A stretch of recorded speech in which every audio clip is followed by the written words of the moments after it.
is there climate change or not? It's very controversial, and there's a lot of conflicting information out there. In fact, in most subjects nowadays, there's a lot of conflicting information, and I get the feeling that this has been done on purpose, so nobody really understands or has a genuine point of view. Look, today in this video, we're going to talk about energy, and it's related to climate change, obviously with renewables and the old fossil fuels and so forth. So who do you listen to? Who is it that you should follow, and who should you believe in? Well, personally, I listen to Elon Musk. And he obviously decided that climate change was an issue and we needed a renewable energy, and we looked at the transportation industry, and he created Tesla. And he used Solar City as well to charge those, to help charge the batteries. So he's done something towards solving that problem. And if he's invested that amount of time and is that convinced, then I'm also convinced that there is such a thing as climate change. Whether it's completely man-made or it's a natural cycle or a combination, I'm not sure. But I know that the oceans are rising. You can ask the guys on the small islands in the Fijis. So let's just have a look now at what exactly the foundation of energy is, because there are different types of energy. We know that you can get mental energy from having a different attitude and being motivated with a purpose. You can get physical energy from exercise and eating the right types of food and keeping your alkalinity balance and your pH balance right. You can get spiritual energy from having deep faith and belief. So there are different types of energy, as well as electrical, we know, gravitational and so on and so forth. But I'm really interested in intrinsic energy and the subject of energetics, which is the properties of something in terms of its energy, the energy that it contains, specifically intrinsic energy. So what is the quantum vacuum that they talk of now? The latest terminology is the zero-point energy field.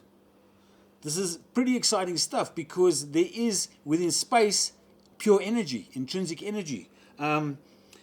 Apparently, look, Nikola Tesla was very keen on this subject, and he got very involved and was developing technologies. We're not sure how advanced it was, but I have heard that he had a car with an antenna sticking out of it, and which he used to use to charge his battery.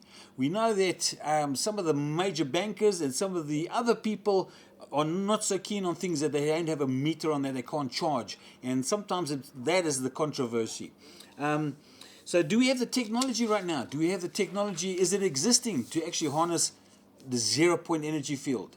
Well, maybe or maybe not. Some people say it does exist, and it's not being allowed to get out to the population because they're not sure how it's going to be charged. Anyway, whatever that is, and whether that's conspiracy theory or not, I'm still interested in zero energy. The big energy people are powerful. Let's not underestimate the power of the energy industry. And they have a massive stake in keeping the status quo as it is. We know that there are energy grids, power distribution, municipalities, people using and paying for their electricity, paying for their fossil fuels. This is a very big industry. You can't just do away with petroleum. It would destroy the world economy. It would lead to anarchy. We know it has to be phased out and new technology is phased in. But there is something on the go here, and there are more and more people are starting to gravitate towards the idea that there are other energy sources. So let's just see if there's something that can be done or something will be done. Maybe there's somebody out there, one of you, that has an idea, a solution to this problem. Nikola Tesla said there's an ocean of infinite energy out there. And space itself, we must think about in terms of, from the beginning, the Big Bang. It wasn't matter and mass that exploded in the Big Bang. It was the rapid expansion of space itself, a tear in space, if you like, that created the initial Big Bang. And that energy has been continuously forcing its way outwards. We know that within planets orbiting suns and suns within galaxies, but there's a massive movement of galaxies moving outward and away from each other, in fact close to the speed of light. And that is the fact that the galaxies are not moving, that the space itself is still expanding, is very interesting. And the force of gravity itself with the space that lies between it. These are very interesting subjects, and it's a real thing. And I think that we're going to get more and more information, and then more and more people are going to start releasing information on this. So look, have your turn to comment, put your ideas and thoughts below, subscribe, like and follow us, and we'll see you in the next video.